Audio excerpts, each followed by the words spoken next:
Hey, Jill, Yes, Jack. what's with all of those dots and lines in this book? Jack, that's a music book.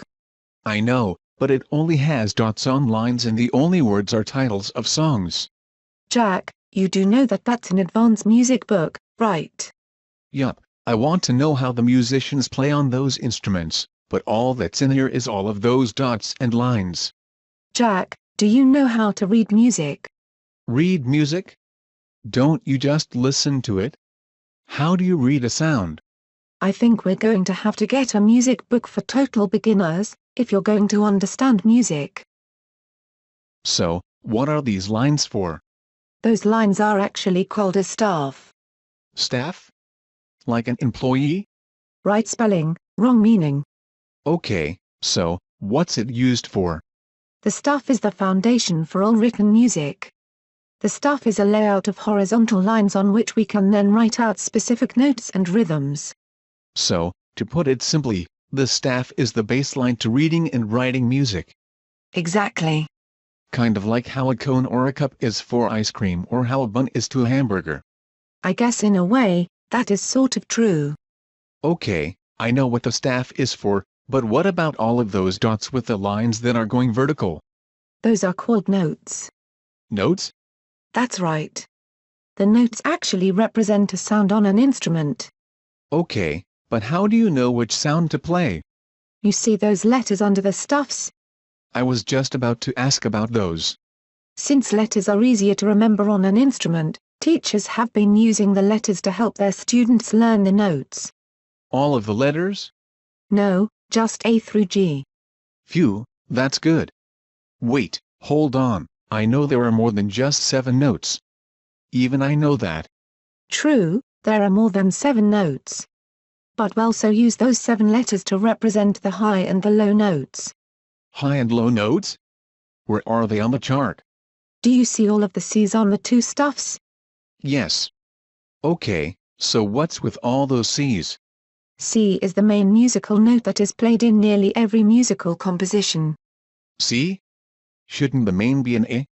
Actually, the C notes appear more often than any other notes on a scale. Really? Yes. Take a look at the scale above. How many of each letters do you see? Let's see, 2 A's, 2 B's, 3 C's, 2 D's, 2 E's, 2 F's, and 2 G's. Hey! You're right about the C. But it's only one more than the others. And are all of these C's the same? They might all be called the same letter in a scale, but they don't sound the same. Come to think of it, you've mentioned scales before, but what does it mean?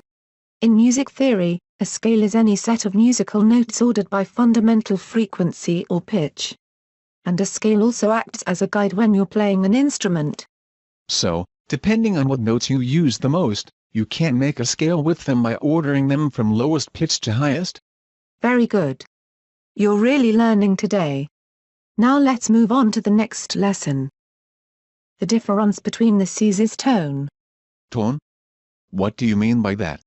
Let me explain a little better. A tone is the sound an instrument makes when a note is struck. So when an instrument plays a note, it makes a particular noise. Correct. And each note plays a different tone, even if the letter of the note is the same. So how much of a difference is the tone of the notes of the same letter? An octave. A what? An octave. It's basically the distance between one letter on a scale to the next note with the same letter. Look at the scale and count the notes between the C's. Okay. 1, 2, 3, 4, 5, 6. Hey, wait, there are only 6 notes between the 2 C's, not 8. Yes, there are 8 notes. You forgot to count the C's. If you add the 2 C's and the 6 other notes together, you have 8 notes. Now let's go over the sounds on the C scale. Press the buttons above to hear the notes with the corresponding letter on the scale. Okay, let's play. Now we're going to go over flats, sharps, and naturals. Good, because I don't know what they are. That's why we're going over them. Okay, so what are they? Sharps and flats are known as accidentals. Accidentals? Basically, an accidental is a half step on a note, So when you see either the flat symbol or the sharp symbol, you play half a note higher or lower, depending on which note it is.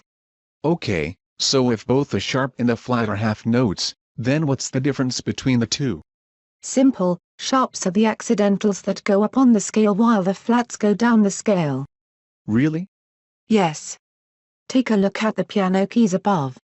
See how the sharps are always a half note higher and that the flats are a half note lower?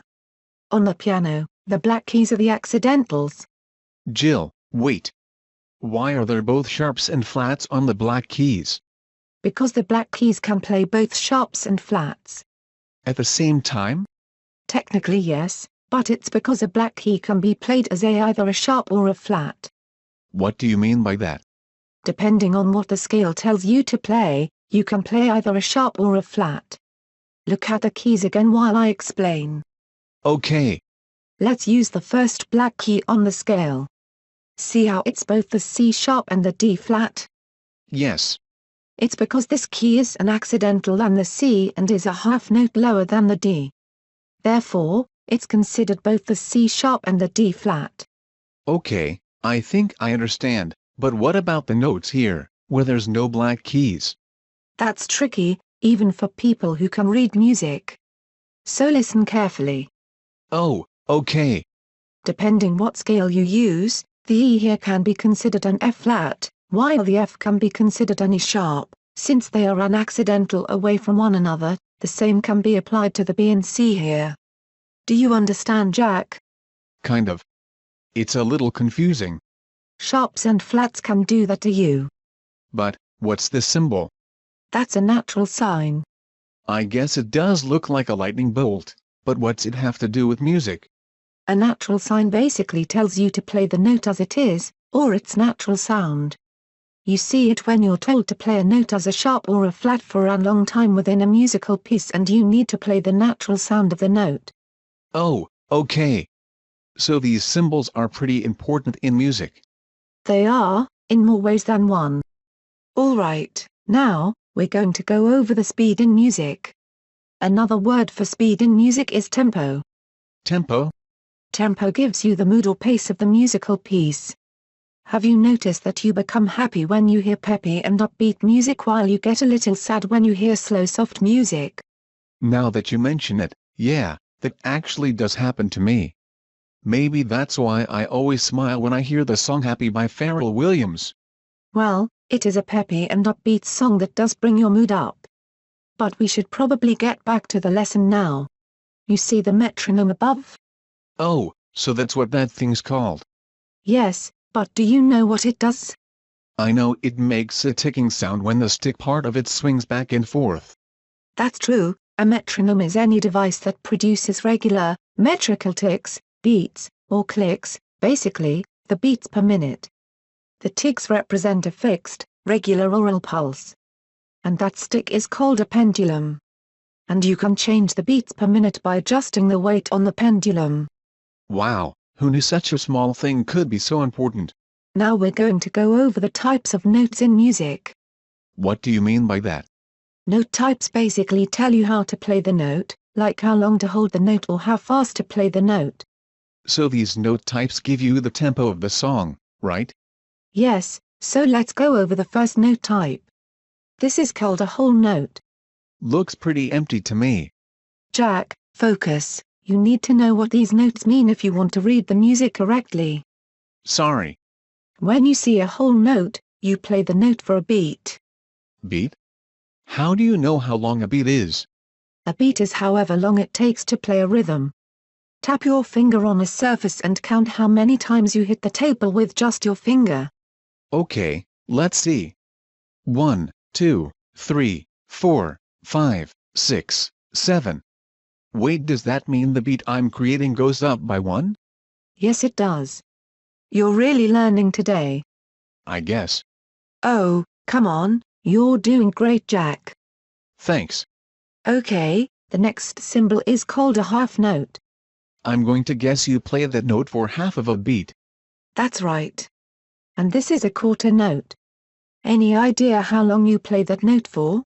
A quarter is a fourth of something, so you play a quarter note for a quarter of a beat. Correct. And you play an eighth note for how long? 1/8 of a beat. Right again. Thanks, I think I really am getting the hang of this music reading thing. I think you are. Now, on to the next lesson. Now we're going to go over some important symbols in music. Important symbols? Are they going to be hard to recognize? Not at all, in fact they're pretty easy to identify. That's good. We're going to start with a slur. Slur? Like when you're not talking clearly? Not exactly. A slur is a symbol that says that the notes it appears under are to be played with no breaks, meaning that you play the notes one right after the other. So if you see a C and a D in a slur, you play the D immediately after the C. Correct. Now we're going to go over a tie. Like a bow tie? Not exactly.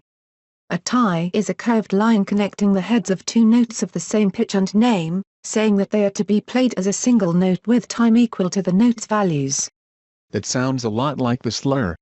Yes, it does, but a slur uses two different notes while a tie only uses the same notes. I see. The next symbol is a beam. Beam? Like a laser? No. A beam in music is a horizontal or diagonal line used to connect multiple consecutive notes, and occasionally rests, in order to indicate rhythmic grouping. I see. A beam is used in the do-re-mi song, since it connects the do, re and mi. Excellent observation, Jack. I actually think I'm getting all of this music reading. Good.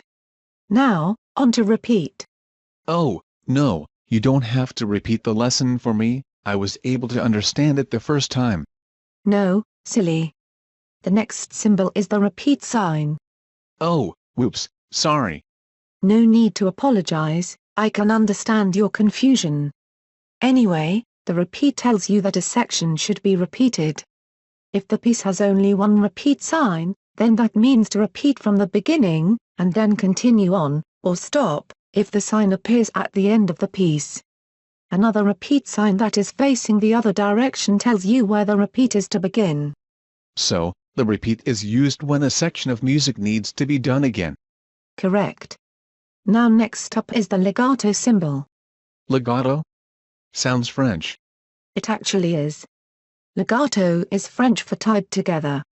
You see, when you see the legato symbol in a piece, all of the musical notes within the legato are to be played or sung smoothly and connected. Meaning, that the player makes a transition from note to note with no silence or stops between the notes. Yikes. That sounds like a hard thing to do.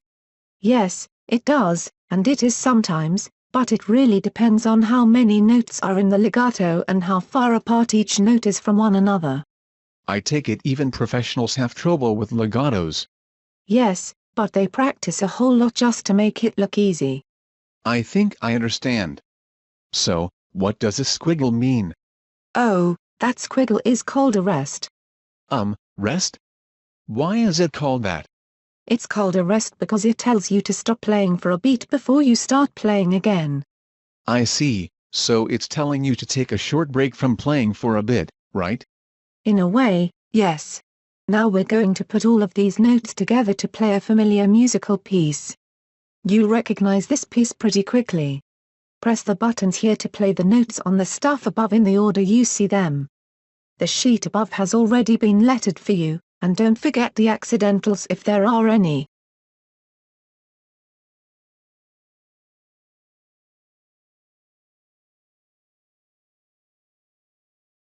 I hope you learned a lot today about reading music, Jack. I sure did, but it seems like I still have more to learn. Don't worry too much about it. As long as you remember these basic lessons, you can still read the music.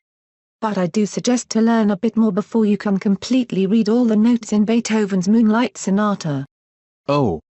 It doesn't look that hard now. Oh, Jack. Just keep practicing and you'll learn. You can practice your music reading with this site here. To re-watch or review any of the lessons, click the page number here.